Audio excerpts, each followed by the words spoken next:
ఒకే రోజు ఈ గ్రామ సభ తీర్మానాలు చేయాలి అనేది చాలామంది కోరికది. పంచాయతీరాజ్ వ్యవస్థలో గ్రామ పంచాయతీల నుండి జిల్లా పరిషత్ వరకు పటిష్టంగా ఉన్నప్పుడే నిజంగా మనం అనుకున్న అభివృద్ధి సాధించగలుగుతాం. అందుకని దాంట్లో భాగంగానే ఆగస్టు 23 తారీఖున రాష్ట్ర వ్యాప్తంగా 13,326 గ్రామ పంచాయతీల్లో ఇప్పుడు ఇంతకుముందు ఎన్నడూ లేని విధంగా ఒకే రోజున గ్రామ సభలు నిర్వహిస్తూ ఉన్నాం.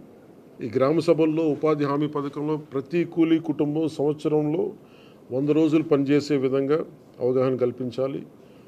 కూలీలకి ఉన్న హక్కులను తెలియచేయాలి.